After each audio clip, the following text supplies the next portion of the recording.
Introdução do autor à primeira edição. Em todos os capítulos deste livro, eu menciono o segredo da riqueza que gerou fortunas para os mais de 500 homens extremamente ricos que eu analisei nos mínimos detalhes ao longo de anos. Quem chamou minha atenção para esse segredo foi Andrew Carnegie, há mais de um quarto de século.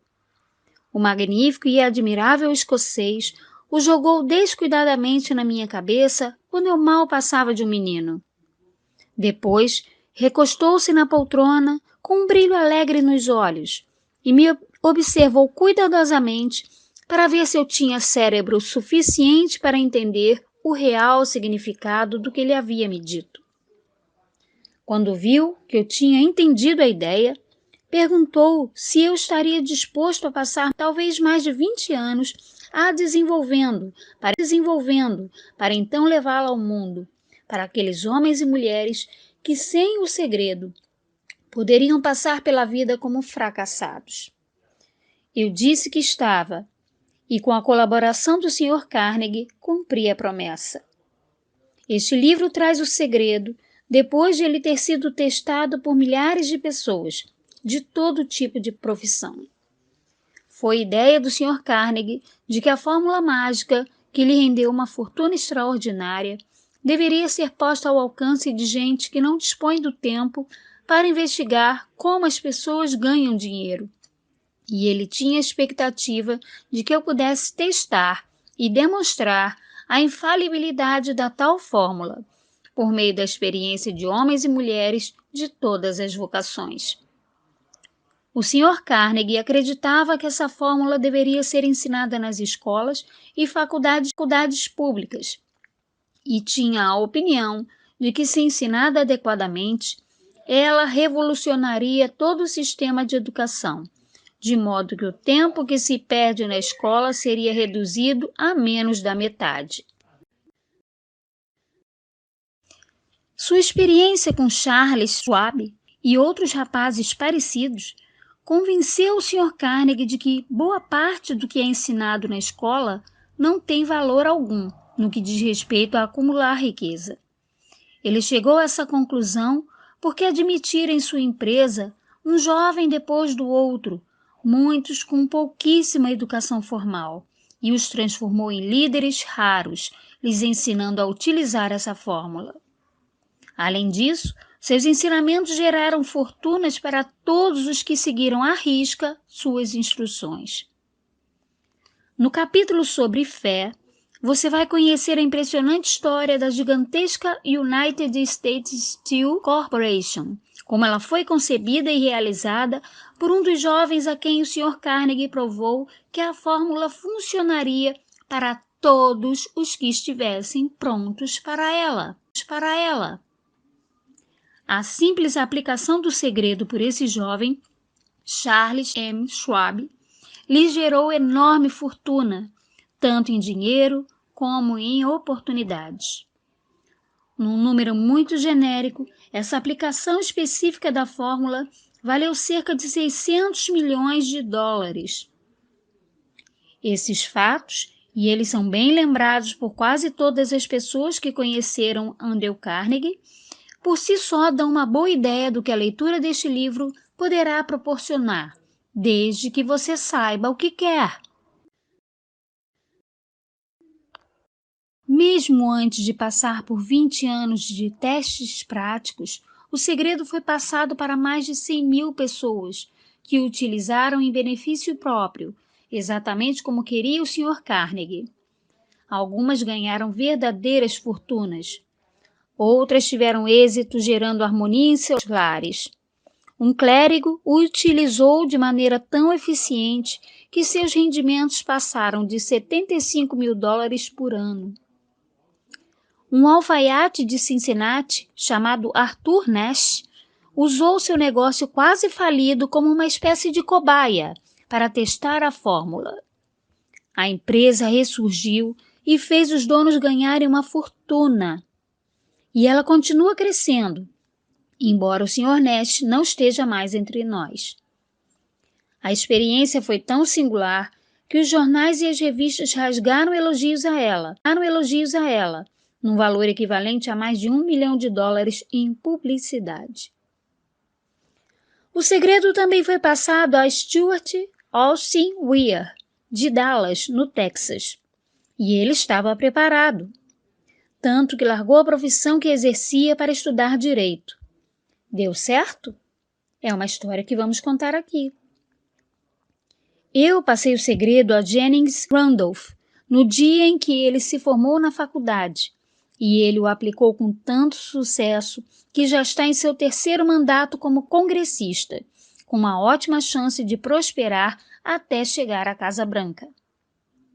Quando trabalhava como gerente de publicidade da La Salle Extension University, que na época era pouco mais do que um nome, tive o privilégio de ver o presidente J.G. Chaplin utilizar o segredo de maneira tão eficaz que desde então a La Salle se tornou uma das grandes escolas de cursos de extensão do país. O segredo a que me refiro é mencionado mais de 100 vezes ao longo do livro. Ele não é chamado abertamente pelo nome, pois, ao que parece, funciona melhor quando se torna visível e é descoberto pelas pessoas que estão realmente preparadas para recebê-lo e que, quando procuram, acabam por se apropriar dele. Foi por isso que o Sr. Carnegie o jogou para mim com tanta discrição, sem me revelar seu nome. Se você estiver pronto para utilizá-lo, irá reconhecê-lo pelo menos uma vez em todos os capítulos. Eu bem que gostaria de ter o privilégio de lhe dizer como saber se está preparado, mas assim você perderia boa parte do benefício que vai ter quando descobrir a sua própria maneira. Enquanto este livro era escrito, meu filho, que estava no último ano da faculdade, pegou os originais do capítulo 2, leu e descobriu o segredo sozinho. E usou essa informação de um modo tão eficaz que foi direto para um cargo de responsabilidade, com um salário inicial maior do que uma pessoa comum jamais chega a receber na vida. Essa história também é contada brevemente no capítulo 2. Quando você for ler este capítulo, talvez descarte qualquer sensação que tenha tido no início da leitura, de que este livro promete coisas demais. Além disso, se algum dia se sentiu desanimado, se já passou por dificuldades em que teve de usar todas as suas forças para superá-las, se tentou e fracassou, se já se sentiu incapacitado por causa de uma doença ou problema físico, a história da recuperação do meu filho pode se revelar um verdadeiro oásis no deserto das esperanças perdidas, justamente aquilo que você precisa. Esse segredo também foi usado à exaustão pelo presidente Woodrow Wilson durante a Primeira Guerra Mundial e foi passado a todos os soldados que nela lutaram, cuidadosamente embalado no treinamento que receberam antes de ir para o fronte. O presidente Wilson me contou que esse foi um fator importante na hora de levantar os fundos de que precisava para a guerra. Há mais de 20 anos, o ilustríssimo Manuel L. Quezon, na época comissário residente das Filipinas, foi inspirado pelo segredo a conquistar a liberdade para o seu povo. E ele realmente libertou as Filipinas e se tornou o primeiro presidente do país independente. O importante a ser dito sobre esse segredo é que aqueles que o descobrem e o utilizam se veem alçados ao sucesso, com pouca necessidade de esforço, e nunca mais se deixam abater pelo fracasso. Se duvidar, dê uma olhada nos nomes daqueles que o utilizaram, onde quer que tenham sido citados. Veja o que conquistaram e convença-se por si mesmo. Nada vem em troca de nada. Isso simplesmente não existe. O segredo a que me refiro não é obtido sem se pagar um preço, embora este seja bem menor do que o valor que ele tem. Por outro lado, não há preço que possa ser pago por aqueles que não o estejam procurando intencionalmente. Ele não pode ser doado, não pode ser comprado por qualquer soma em dinheiro, pois vem em duas partes, e uma delas já está na posse dos que estiverem prontos para ele. É um segredo que serve igualmente a todos os que estão preparados. Não tem nada a ver com educação. Muito antes de eu ter nascido, o segredo deu um jeito de ser apropriado por Thomas Alva Edison, e ele o utilizou com tamanha inteligência que se transformou no maior inventor do mundo, muito embora só tivesse 3 meses de educação formal. Esse segredo também foi passado a um sócio de Thomas Edison, e ele o utilizou com tamanha eficiência que, embora ganhasse na época apenas $12.000 por ano, acabaria por acumular uma fortuna imensa e se aposentou da vida profissional ainda jovem.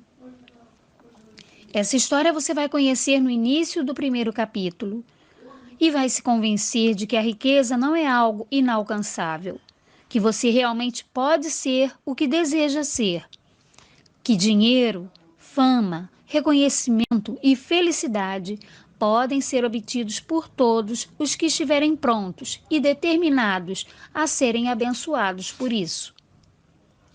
Como é que eu sei de tudo isso?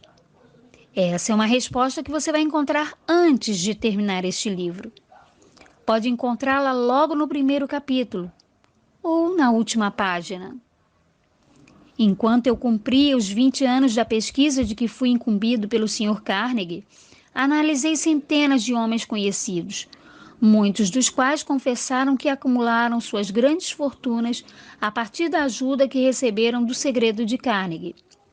Entre eles estavam Henry Ford, James Hill, Henry Doherty, George Eastman, Charles M. Schwab, Daniel Willard, King Gillette, juiz Daniel T. Wright, Theodore Roosevelt, Albert Hubbard, Dr. David Starr Jordan, Arthur Brisbane, Woodrow Wilson, Luther Burbank, Albert Gary, Dr. Alexander Graham Bell, John Rockefeller, Thomas Edison, Clarence Darrow e muitos outros.